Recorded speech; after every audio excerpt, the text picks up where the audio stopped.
think it's time to blow this scene. Get everybody in the stuff together. Okay, 3, 2, 1, let's jam.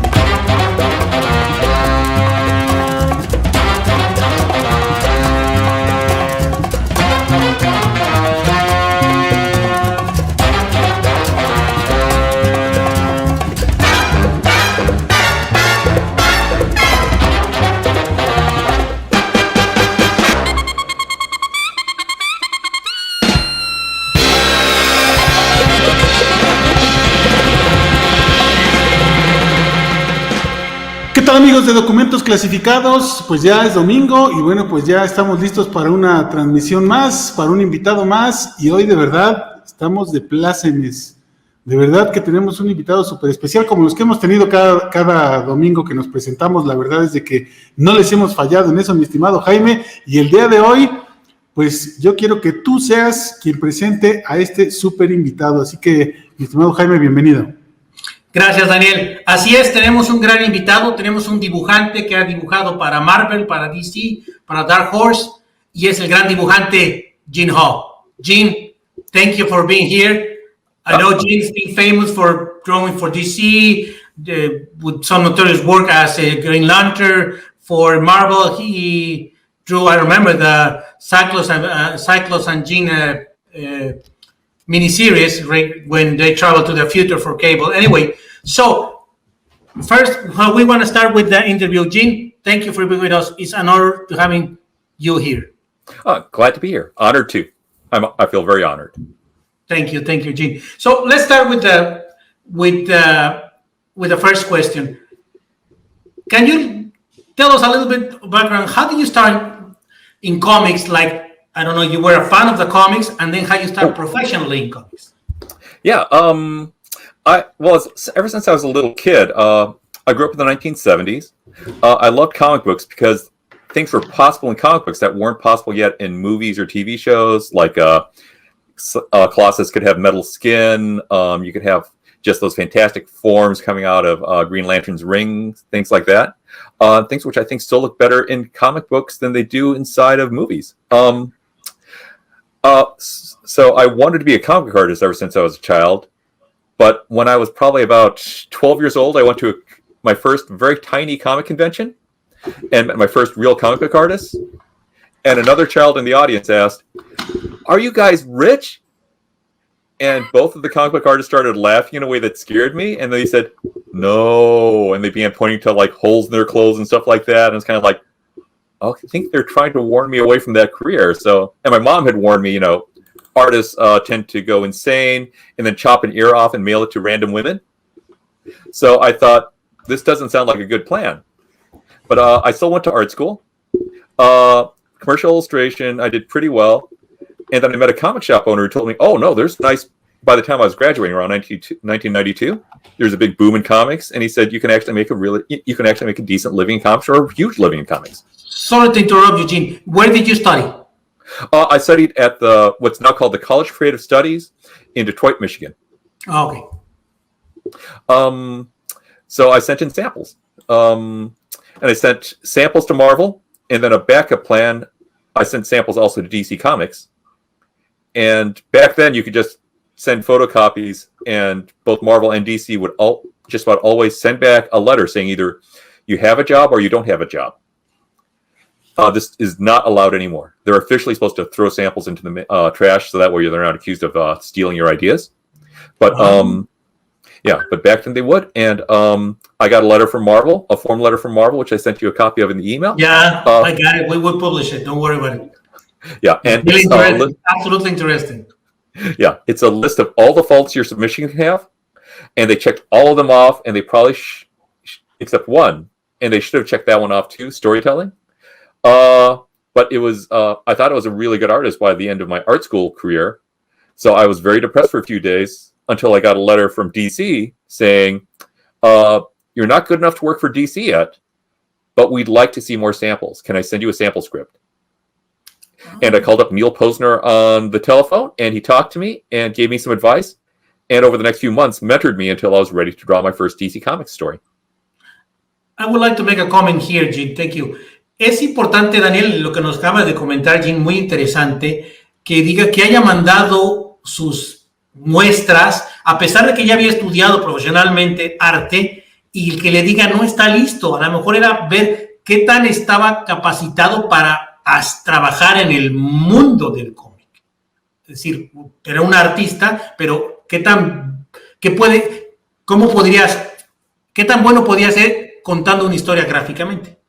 Ese es lo que yo pienso. Entonces, lo cual me da paso a mi siguiente pregunta. Adelante. So, Jim, taking in consideration your comments, and I feel for you, it's like you're saying, hey, I just study arts, and you're telling me, no, I'm not a good artist. And Marvel told you, you're not good enough, or not yet. And DC is saying, hey, you know what? There's potential in you. Can we send you a script? And my taking on sending you that script is to see if you were a good storytelling. Is my assumption correct? Well, Neil Posner knew that my storytelling wasn't ready yet, but he thought he saw potential of somebody who is interested in the characters and interested in telling a story and wanted to learn more. So that was the important thing there. And I'm going to say finding a mentor like that in any field is very rare. Even especially in comics. I mean, even then, very few editors at Marvel and DC at that time hated getting assigned submissions editor. It was just a job they loathed. And Neil Posner is the only person I know who did that with passion and love. And he's famous for having recruited very famous artists, or what are now very famous artists, and mentoring them and teaching them how to draw superhero comics. If I'm not wrong, Phil Jimenez was one of them? Oh, yes. Yeah, they became great, very close later. Also, Travis Charest, he's another famous one, and a few others. So, yeah.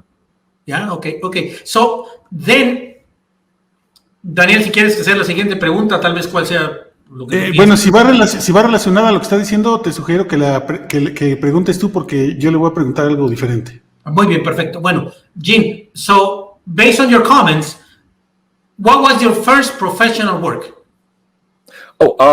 It was Green Lantern number 36. Wow. I think it was volume 2, number 36. I think there's like they're around the third or fourth volume now, but Gerard Jones, no?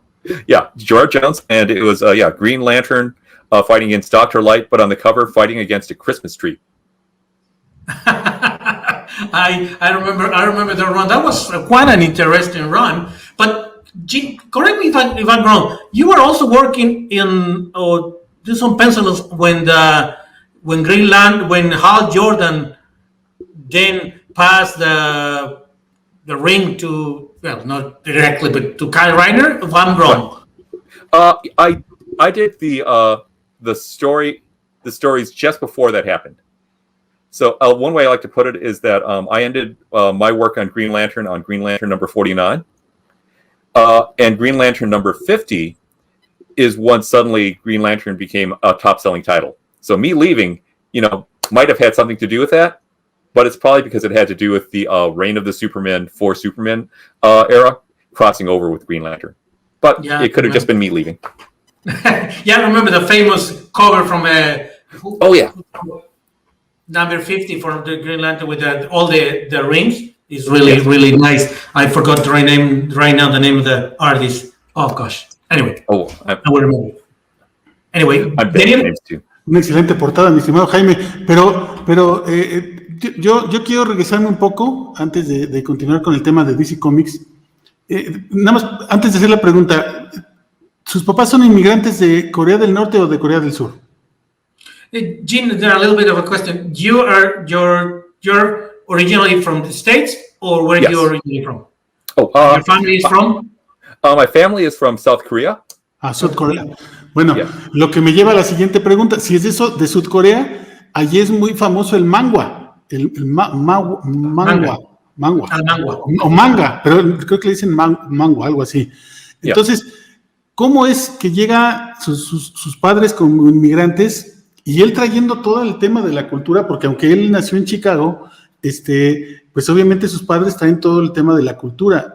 Me queda claro que sus influencias al ser pequeño y al crecer en Norteamérica pues son del cómic tradicional, pero al conocer sus raíces, Jaime, ¿no se sintió tentado en algún momento en dibujar, o más bien en participar en cómics de manga? That's a good question. It's an interesting question. It takes you a little bit of your roots. We understand you were born in the United States, but your culture, such as mine, for example, I live in Canada and my culture is Mexican, but I live here, obviously. But with the famous manga or manhwa, as they call it in South Korea, if they had some kind of influence in you, or you were maybe tempted to also try on that kind of comics, Jim? There wasn't a lot. My parents regret not having taught me Korean, so I wasn't able to connect well with Korean culture. And my parents did not like reading comics in Korean or English. There were comics inside, I think it was called the Korea Times, the U.S. Korean language newspaper, but my mom would never translate them for me. So I could see what they looked like, but I couldn't read them. My introduction to Asian manga and manhwa were as Frank Miller talking about how much Japanese comics influenced him, and then begging my mom to take me to a Japanese bookstore in Chicago so I could buy one comic book. And I just couldn't read any. Of course, I know even less. I mean, whatever. I don't read Korean at all, and I read even less Japanese. But that really changed my life.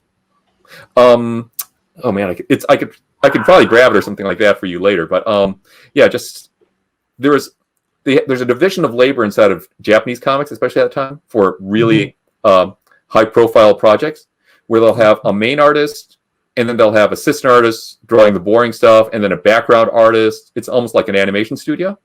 Oh, so okay. Yeah, and the backgrounds were amazing in some of the comics inside of the anthology book I bought.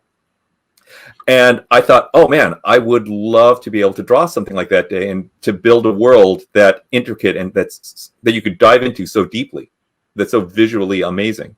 And then later, a few years after I bought that, Marvel's Epic division published the English language version of Akira. Oh, okay. Which had a very similar background style. And again, I thought, oh, I want to be able to draw like this.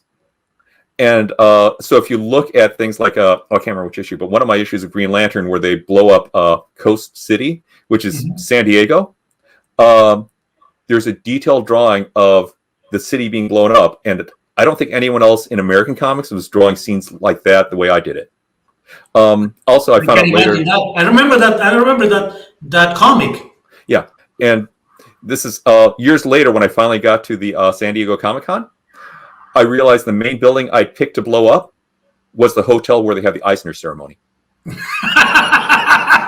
did that on purpose or just by a photograph?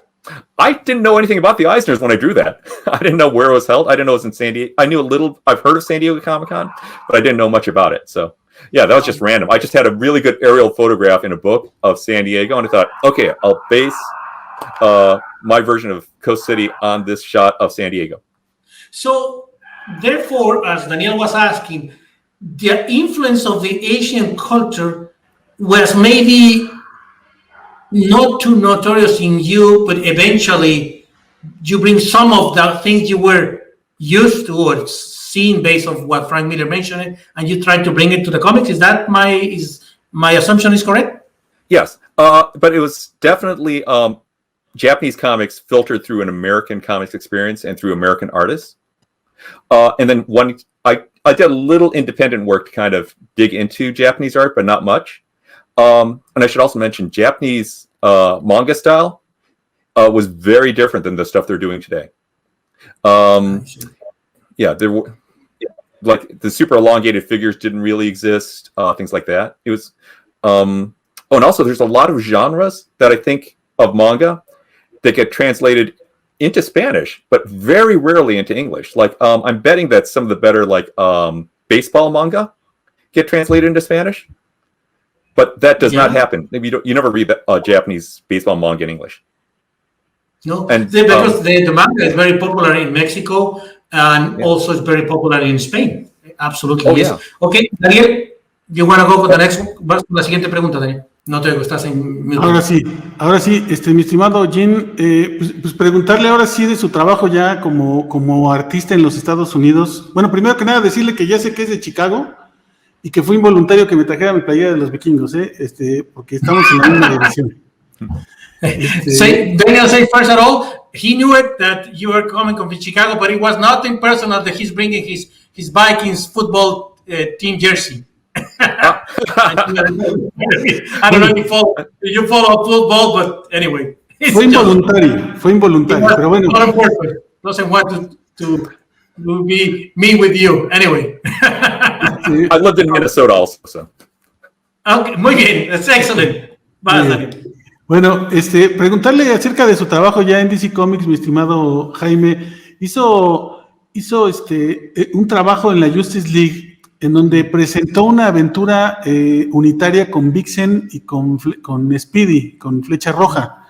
Me gustaría que me hablara un poco de ese trabajo, ¿no? Que fue de alguna manera muy bien recibido por la crítica y que de alguna manera catapultó, a mi parecer, su trabajo. Dana is asking, and he remembers that you participated in a Justice League issue when there's an adventure with Vixen and Speedy, and we believe that is when many people start noticing your work, you start to shine, and it was very well received. Can you tell us a little bit about that story? That was with a popular American novelist, Brad Meltzer.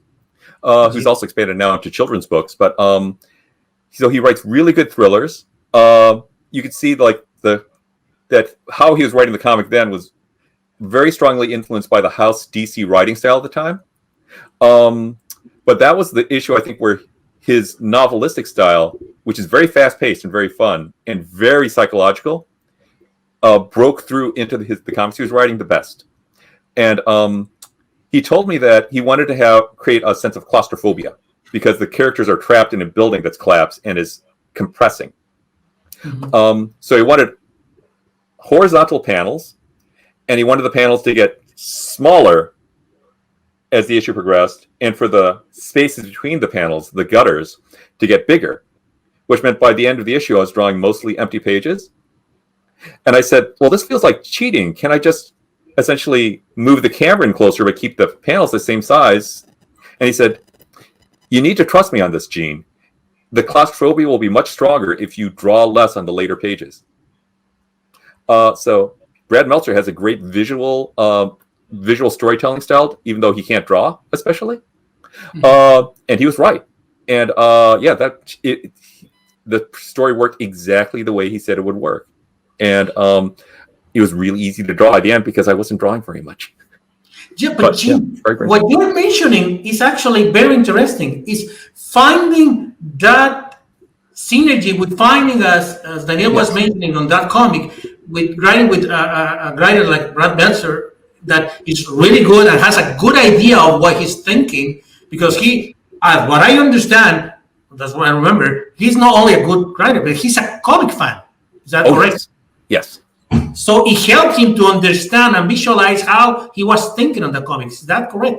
So it takes me to the next question. How do you feel better working in that way where the writer tries to give you panel by panel, or with a writer that allows you a little more freedom? My favorite thing, I mean, I enjoy either a story with a lot of freedom or a story with like Alan Moore or Brad Meltzer both have very detailed, specific scripts. But what I really like is a well-told story with great dialogue. It doesn't have to be a believable story. I mean, we're talking about people with superpowers, but they have to be believable characters. And if a great writer is passionate about the story, that's what I really enjoy, whether they know how to do it or not. I can't name the writer right now, but I'm working with a writer who is throwing challenges at me and saying, I don't know how this can be accomplished, but I need you to indicate this character is in the scene without drawing them in the scene, and it's just their mystical psychic influence. And so I'm doing surreal images of the missing character in the background, just made out of random objects, and just like, just portraits made out of like random images and out of random objects in the background with their face there. And it's a challenge. The writer didn't know how to do it, but they knew what the story needed, and they explained to me what explained that to me clearly. And then I came up with the solution. It's you. Now it's like, okay, I'm giving you what I want. I don't know how you're going to do it. Do your magic. Yeah. And this is just a really good piece of advice for writers in general who are working in comic books. When you're writing in prose, all in words, you want to create a very specific image in the reader's head. But when you're working with an artist, you want to describe to the artist the effect you want to get in the head, not necessarily how to achieve that effect. So if you're saying the room needs to be scary to the artist, and it's a good artist, they'll be able to make the room very spooky. But if you say to the artist, and then a wind blows through the room, and leaves rustle, and there's spider webs, and if you give the specific things in the room, it's just a list of things they have to draw, and it doesn't necessarily mean it may not be the best way to achieve a scary room visually. So you need to tell the artist the effect you want, not how to achieve it. Or sometimes, if you're Brad Meltzer, that too.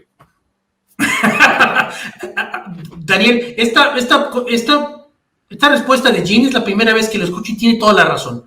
En el comentar que a veces cuando el escritor está escribiendo una novela como Brad Meltzer, pues tiene que describir lo que pasa, ¿no? Y que un cuarto, el ejemplo de Jean que dice el cuarto que tiene que ser un poco generar miedo, cuando trabajas con un artista no le tienes que decir un cuarto que tiene telarañas, ¿no? Tienes que generar un cuarto que dé la imagen del miedo, lo cual se me hace sensacional de que Jim diga, el escritor nos tiene que decir qué quiere transmitir con la imagen y no decirnos lo que la imagen tiene que tener.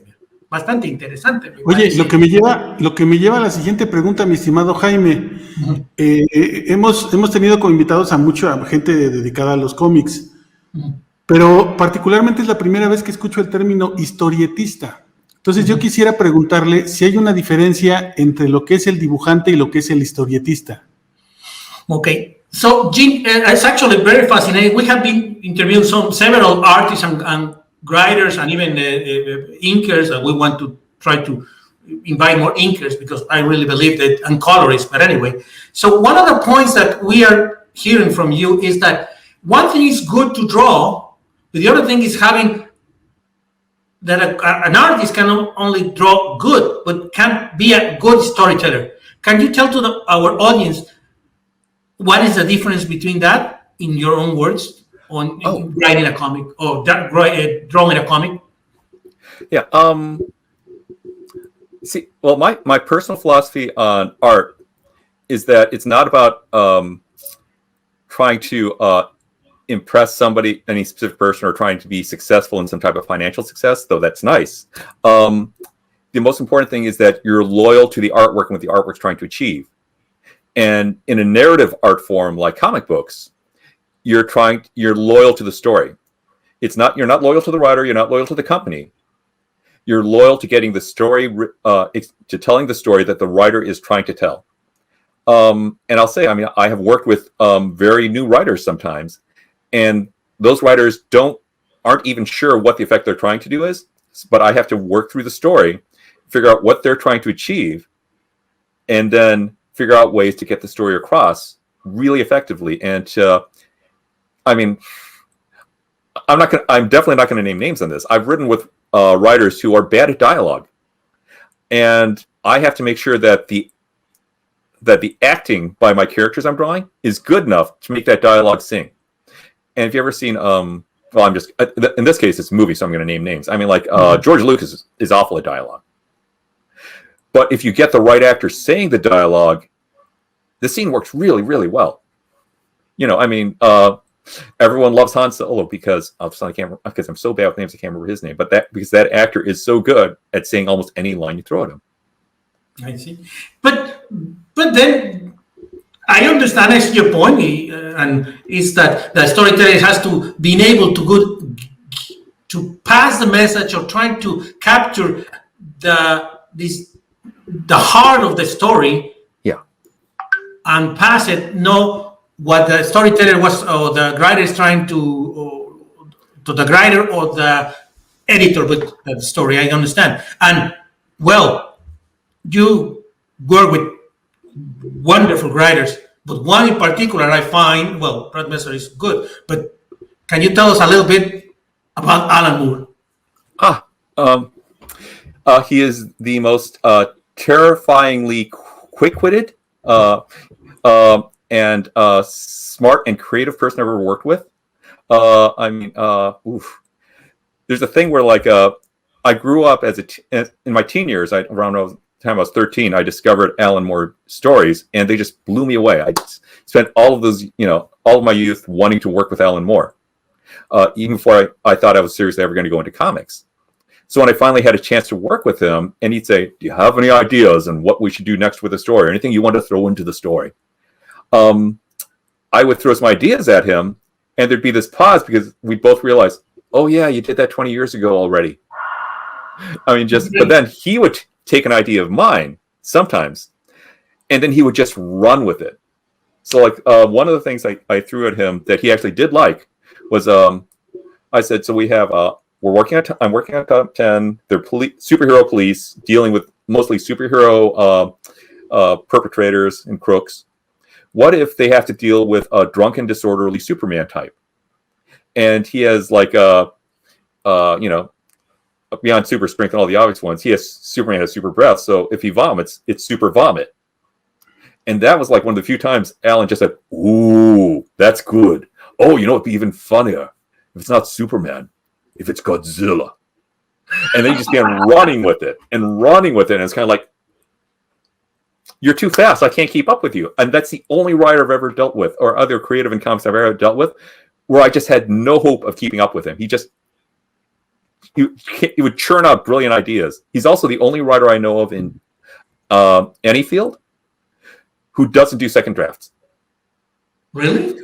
Oh yeah, he would send the scripts to me, like 2 or 3 pages at a time, like story pages at a time.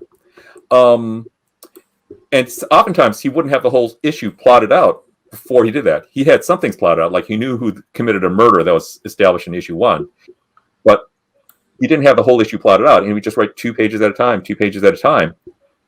And when the comic was published, there were no revisions. That was just the dialogue that was used. And he's just such a good writer. He could just do that. There's one time where he got sick, and he had a cold or a flu, and he was too sick to finish, more than 2 pages. So he wrote 2 pages to slow me down. So I think this is the issue, the overview. I think it's number 7 or 8 of top 10. And the first page is just one of the superhero cops getting ready for work in the morning, taking a shower, getting dressed. The second page is her flying over the city with a camera looking down. And if you normally do a city scene, you can usually put some sky in the scene, and therefore lots of empty space, or just draw some clouds and some birds. But if you're drawing a city looking down, it's all city, and it's more and more buildings, and it was from a high viewpoint, so it's a lot of buildings.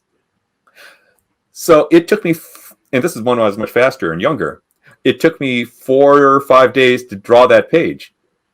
And by the time I was finished with the page, he'd recovered from his flu and could write the rest of the issue. So he tricked you. Yeah, but it was a great issue. It won an award. But the issue won an award. It was like considered the best issue of top 10, and he just had a riff off the first 2 pages. The title of the issue is the overview. It's something based in the city and stuff like that, and just he forced himself to a situation where he had to give an overview of life in the city and of life in general. And this issue also famously got homaged or ripped off by the HBO series True Detective Season 1. Oh, okay. Where the famous ending monologue is mostly taken from Alan Moore, based on that issue. I see.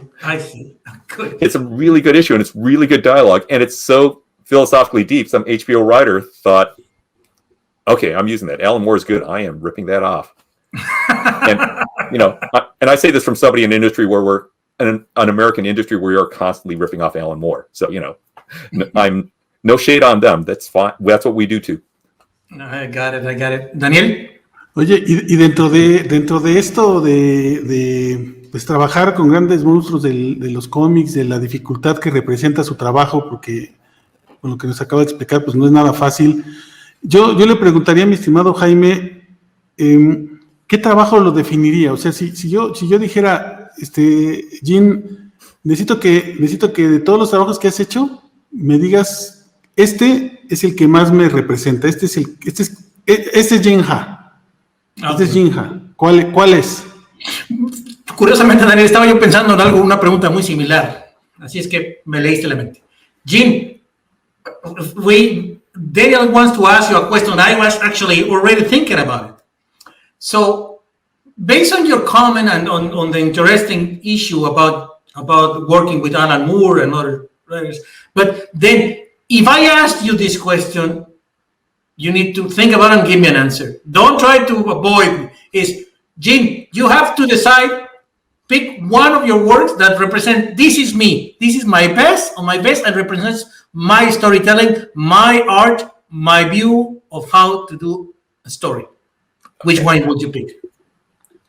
Oh, well, I mean, if you're talking about pure me, I mean, obviously it'd be my series May, M-A-E, where I wrote and drew it and did a lot of the coloring of the first 2 issues, which is just kind of a stripped down version of how I see the world, how I see color, how I see people, and a character base who kind of, the hero is a nerd girl who's a hero because she's a nerd.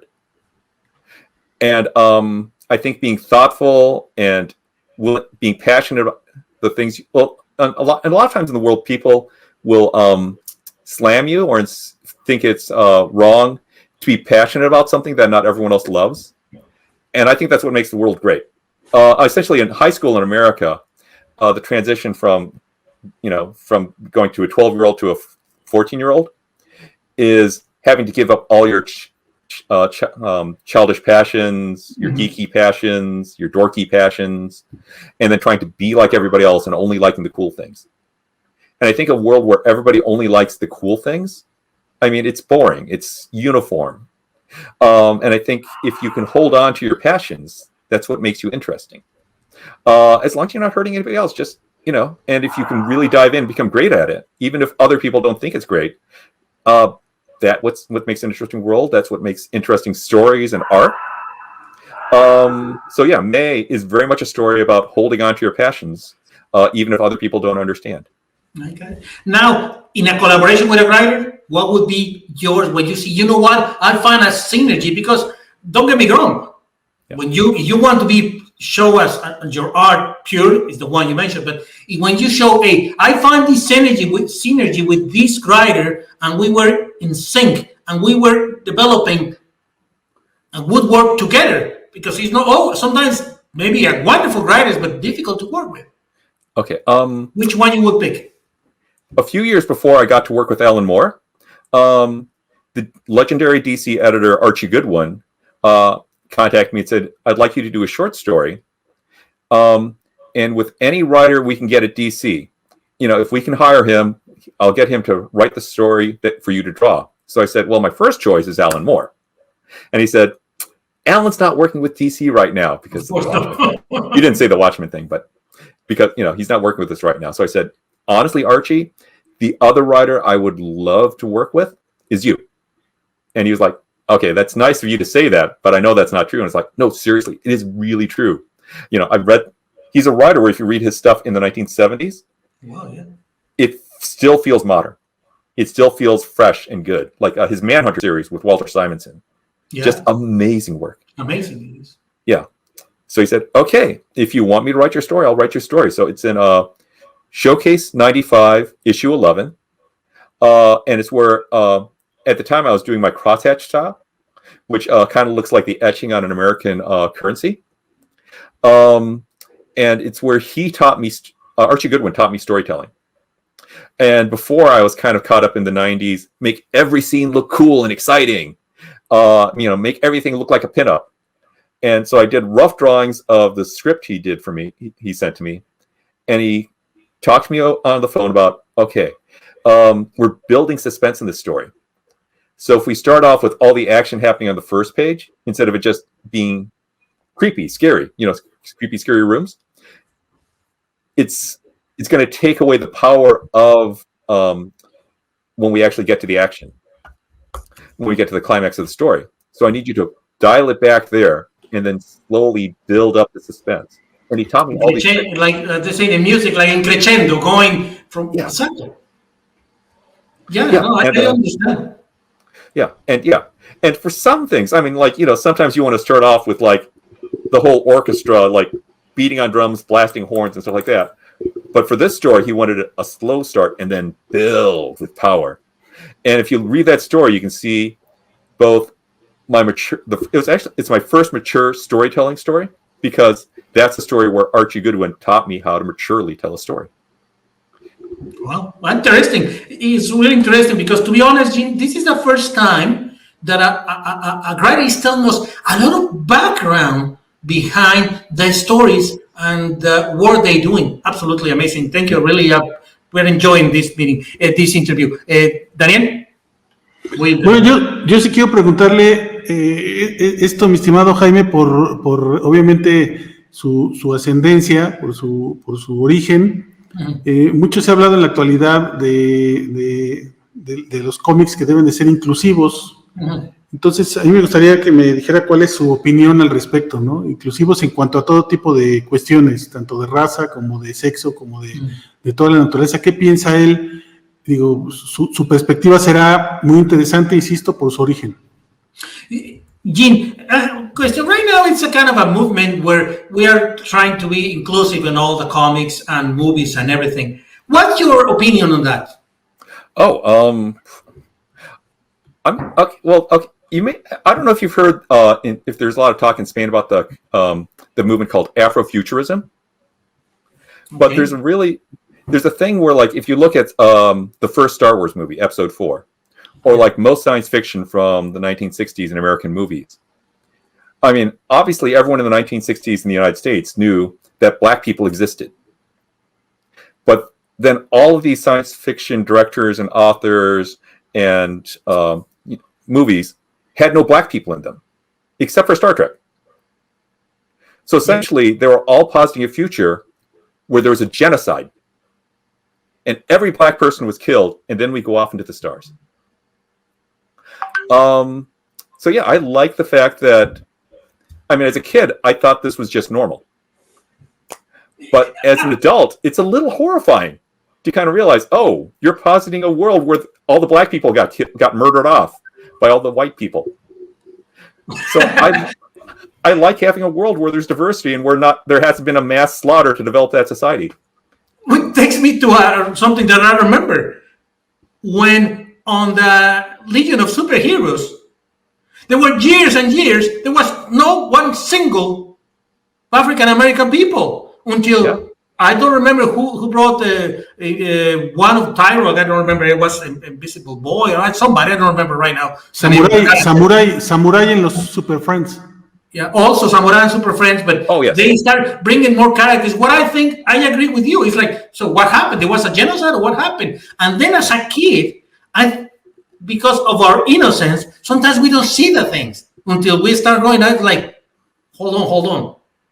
This is not true. I mean, I know it's science fiction, but it's not reflecting at least something that reflects the real world in a way. Thank you very much for that. That's muy interesante. Lo que dice es cierto, porque en las películas, y antes no había un solo afroamericano o asiático, pues que hubo un genocidio antes, ¿o qué? Y de niño no lo ves. Ya cuando eres adulto lo ves y dices, pues sí falta, ni modo que no existen gente de este tipo, de estas inclinaciones, de estos pensamientos. Se me hace muy interesante.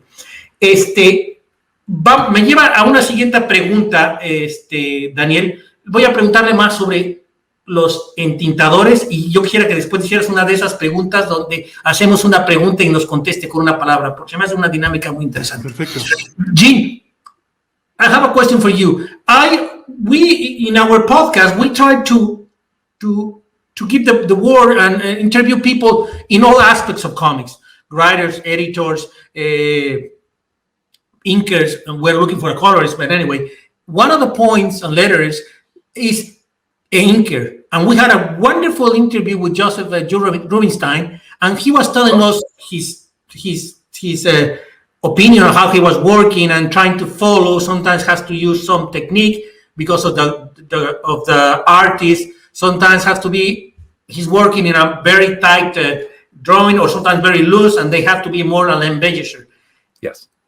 In your case,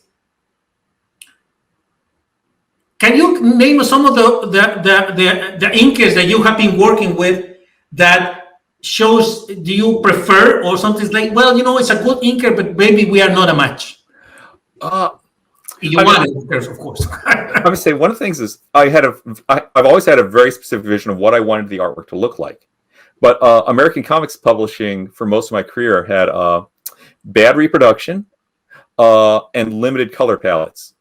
In fact, I remember seeing a letter from DC Comics around 1997, which said, "I know we have we know there are computer colors now, but please do not use more than 2 gradations per page." So there were limits to that, and my vision didn't match the limits of American Publishing at the time. So I stopped using inkers pretty early in my career because I wanted to have very tight control over the shading and the colors and stuff like that. And my career has been progressive assuming of control over all these aspects. But I have worked with some really brilliant inkers. It's hard to do a pencil drawing that looks like the final full color result I want. So like there's Andrew Peepoy, Alve, and Terry Austin. There were Terry Austin. Yeah. Wow.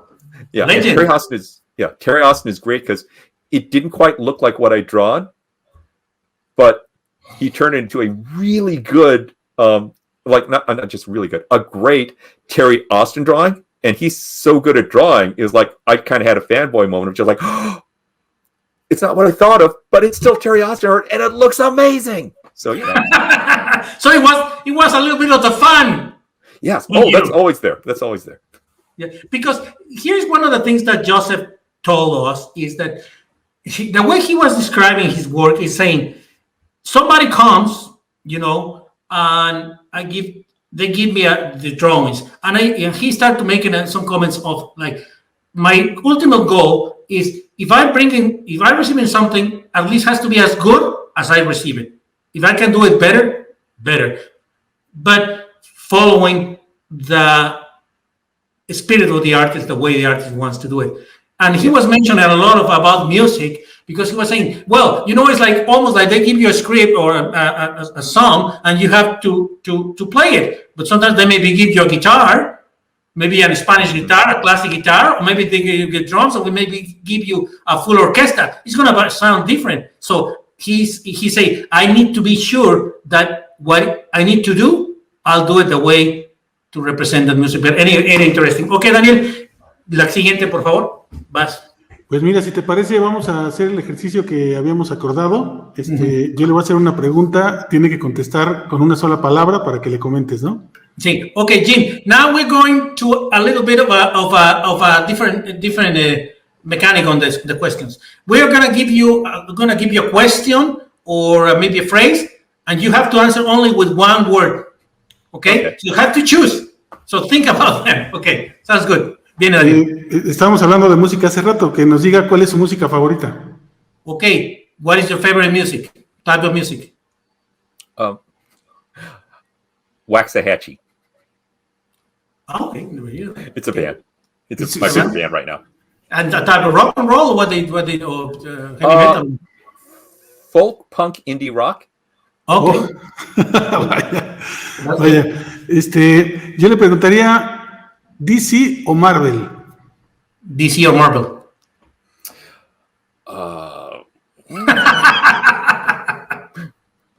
Little Marvel. Let's go Marvel. Okay.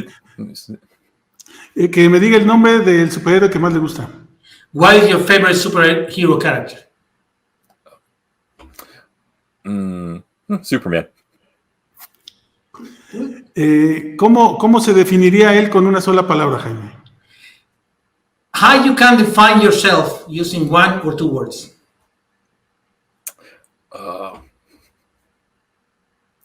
Overthink. I was thinking about passion. I was thinking you would say passionate based on your previous answer, but it's okay. The passion drives the overthinking, but there's other guys. I compare my drawing style to like an indie rock artist, where it's like thoughtful and a little bit over thought out, and goes off in quirky directions. Well, I would compare someone like, say, Jim Lee to the band Queen, where it's just like power, and craftsmanship and power, But I'm more of an indie rock type artist. Jaime, ¿qué colecciona? Do you collect something, Jim? No. Que me diga el nombre de la persona que más admira, que no sea ligada a los cómics. Can you tell me the name of the person you admire the most that not related in comics? Oh, not related to comics. Let me see. Oh, that's a tough one right now. Let's go. Nelson Mandela. Nelson Mandela. Good. Now, in comics. Oh, Jack Kirby. Jack Kirby, perfecto. Jaime, si tiene alguna serie de televisión de cómics favorita en cuanto a serie. Now, let's talk about a little bit of the TV series. I don't know if you're watching some TV series right now. Which is your favorite one? Oh, Better Call Saul. Better Call Saul. And unrelated to superheroes, what's the name? Oh, Better Call Saul. It's the prequel to Breaking Bad. Okay. But in superheroes? Oh, and superheroes. Oh, superheroes. WandaVision. You like WandaVision? For me was quite of intelligent the way they were doing something different, something interesting, and that was pretty clever. Then I'm going to ask you two questions directly. Your favorite inker? Oh, favorite inker. I'm so horrible with names. The guy who drew Jack Be Quick, I'm so bad with names. I'm gonna figure it out, find out. Okay. It's interesting because you might have to edit this, but yeah. Oye, Jaime, cuando termine de buscarle, pregúntale si él ha creado un superhéroe para alguna compañía de las grandes. Sí, claro, le voy a preguntar ahorita. Did you find it, Jim? Yeah. Oh, Kevin Nolan. Kevin Nolan. Wow. Yeah, you're bottom line on next. Gee, Kevin Nolan, wonderful. It's absolutely amazing. Yeah, he defined the American comic book inking style of the 2000s. And he's also one of the best artists working in American comics. Now, following question: did you create any character for any of the big companies, DC or Marvel? I'm not sure any important ones. It's not creating a character, but I created young Cable for the X-Men stories. The visual for young Cable. Yeah. So I showed what he looked like as a young man. But yeah, I don't think I created anything super important characters, no. Eventually Top 10 got integrated into the DC Comics universe. So all the top 10 characters, kind of. I see. Okay. No. Adelante, Jaime, tú. No. Well, now let's switch a little bit back to movies. I'm asking Eugene, have you seen any of these DC or the Marvel Universe movies so far? Yes. Oh, yes. Which one is your favorite one? Black Panther. Amazing. Yeah, and it's not for the politics. I mean, I'm liberal, and I loved all that type of stuff, but it's the most ambitious of the movies.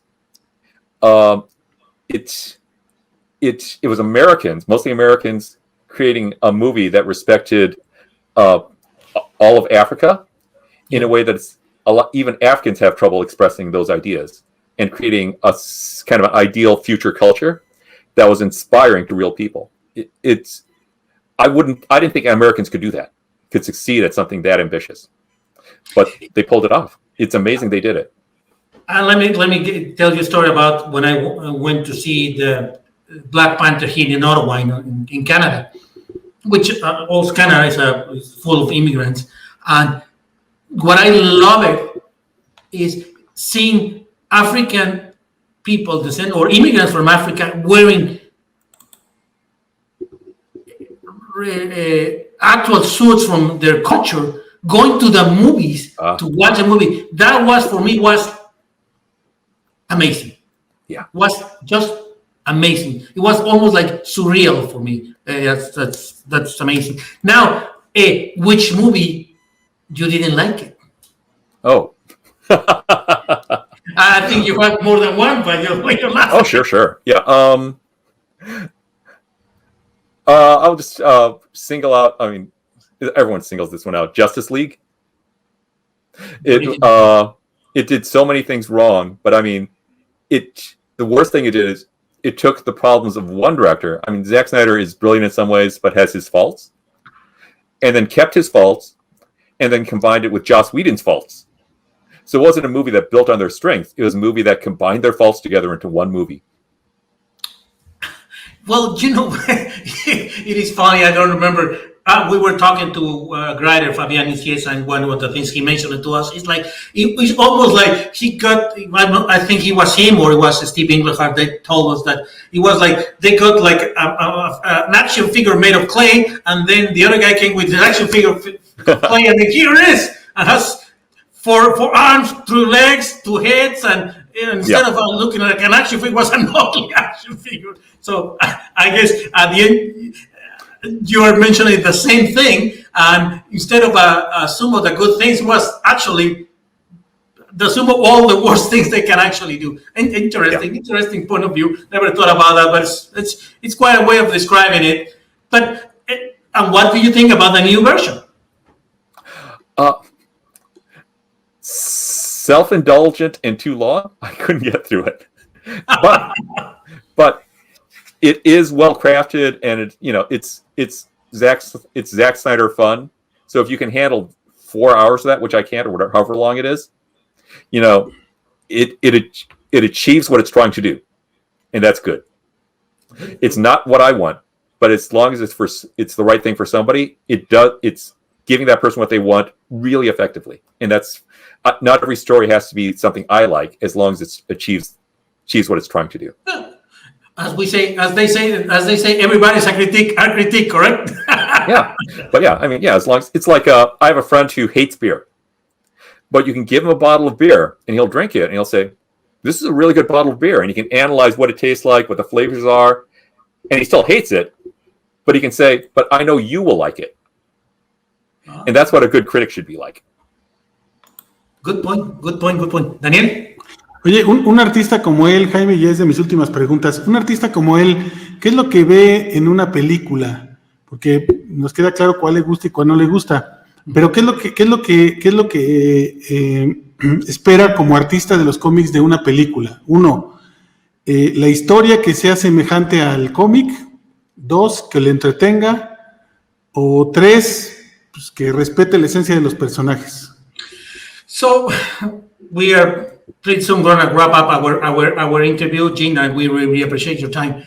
When following with your question, relating to the question and your answers to the movies, you as an artist, when you go to see a movie, what are the things you are looking for? You pay attention to the story, that the characters in that superhero movie reflects almost a very good or almost equal reflection of what is in the comics, or as a good adaptation of what is in the comics, because they have to be changes, and I understand that. What would be your point of view? How do you see a movie? Well, okay, as far as adaptation goes, oh God, I can't remember the name right now, but there's if you're going to use the characters, it's nice if you actually use the material.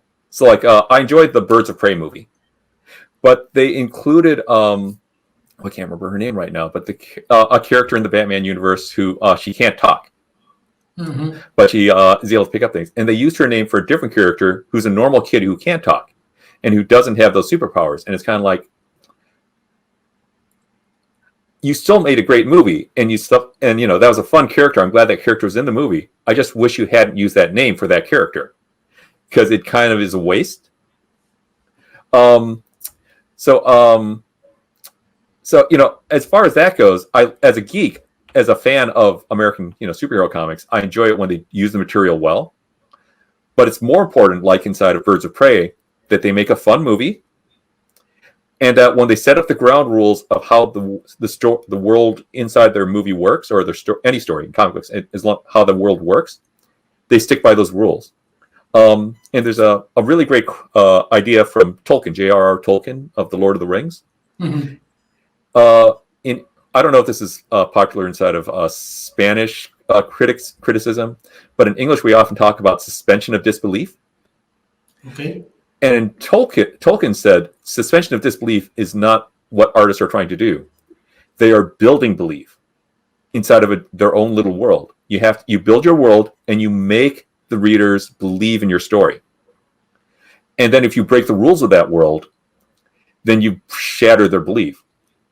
So once you set up the rules, follow your own rules and keep building the belief and letting them invest in your story and believe in your story. It's not pulling them out of their normal world and trying to follow the rules of the real world. It's not suspension of disbelief. It's building a different belief. I mean, if you believe in, like, let's say Peter Pan, that, an immortal fairy can fly in and then take kids to a world where they can murder pirates all day, every day. I mean, once you start up that world, stay consistent in it. If you put Pokemon into the real world, it's about poachers doing dogfights. But that's not what the story is about inside its own world. It's not suspension of belief or disbelief. It's building belief. It's building an interesting world and then staying with it. Good. There's one. I remember reading an interview on a Twitter that Jerry Conway said recently about some of the characters, and he was talking about his Firestorm and what Firestorm was all about it, and this dumb kid with doing all the stupid things, and then has like an adult telling him what to do, what is good, what is bad, and anyway he does the decisions. He takes the decision, bad or wrong. And then when they took up apart from Firestorm, they say the issue with the writer is, one thing is doing an evolution of the character, another don't being able to grasp the essential part of what character it is. And it takes me to your comment about the character in the movie. Yes, he has the same name, but it's not a character. Not because he's a girl, and in comics he's a boy, or in the comics he's American, and in the comics he's from Spain or whatever. It's just the essential part is there, and that's one of the things. Thank you very much, Gene. It's interesting. I find that you're giving us a lot of insight on a way of understanding what an artist like you sees on the comics, on the movies, and what you trying to express in your stories. Daniel? Bueno, finalmente, mi estimado Jaime, sería mi última pregunta. Sería entonces saber, con respecto a estas últimas respuestas que nos dio, de las últimas 3, 4 preguntas sobre todo, él cree que llegará un momento en que las películas sean las que influencien a las historietas y no al revés, como debió haber sido desde un principio. So, this is our last question, Gene, and again, thank you very much for your time. We are seeing a lot of movies, and they start working on the comics and then the movies. But we are starting seeing more like the movies are dictating what the comics should be in. Do you agree with this thinking, that we in the same assumption, or maybe we are not completely right? No, I mean, no. That has been true ever since. I mean, the American superhero comics started in 1939. By World War II, Captain America had movies, and that was affecting what happened inside the comic books. Or Superman got a radio show. And characters from the radio show, like Jimmy Olsen, began appearing in the comic book. Oh, great. Kryptonite. Yeah, Kryptonite. Oh, yeah. And 1960s, the Batgirl of the TV show showed up in the movies, and I am glad she's there. So, I mean, you're playing with the expectations of the audience, and I think, well, I believe that in superhero comics or any stories, you need to kind of build up your world and kind of follow those rules to some extent. If you do that too hard, you end up with the problem that caused DC to do the Crisis on Infinite Earths and try to fix all the continuity, and then do it again every 3 or 4 years for almost 2 decades. It's at the end you have to have fun. It has to be fun, and you have to play with the ideas that are the fun ones from the stories and stuff like that. I mean, like what makes Grant Morrison such a great superhero comic book writer is he'll take the most ridiculous ideas and he'll just run with them and have fun with them and twist them. I am a big fan of the Bucky of my childhood from Captain America comics, who was a 13-year-old boy who snuck off to fight in World War II somehow, and then died to save the American East Coast and Captain America by defusing a bomb that blew up over the ocean. And then they brought him back alive, which totally destroyed that story. But they created fun stories. So, at a certain point, you just have to have fun. And if you can create more new fun ideas, go for it. Well, that's one of the good things or bad thing about comics. There's always retcons. You can always, because I believe that it's like, there are stories that if they didn't change it, could be even more epic. And when they change it, they're still epic, but you are lowering the bar for that kind of things. Yeah. Well, let me just throw this in there really quickly. The glory of Japanese comics is that generally you have one story drawn by one team of artists and writers that goes on for like 1,000 pages. And it's the same story all the way through. They build a world beautifully. In the American superhero comic book industry, we pass the baton to the next runner. We pass the baton to the next runner, and they have to do something interesting. So there's always, the nature of it is it's going to be a little disjointed always. So you have to respect what the person handed off to you, but you can't do exactly the same thing they did, because then you're just running the same piece of the track backwards and forward and back and forwards. You need to get all the way around and circle around or go off to the next section. And that's what makes it interesting. You push it forward, but respect where they handed it off to you.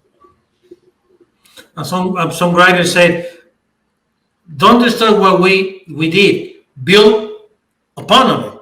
Not destroy and start again.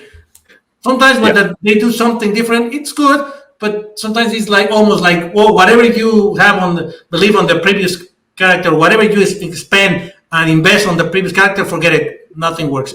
I see your point. Okay, well, Jim, thank you very much for your time. We really appreciate your time. It was really an interesting interview. We had a lot of insights of how an artist works, and the last comparison you made about the comics in American comics, superhero comics, and Japanese comics, never thought about that, but that is great. Correct. Okay, Daniel. Thank you, Jim.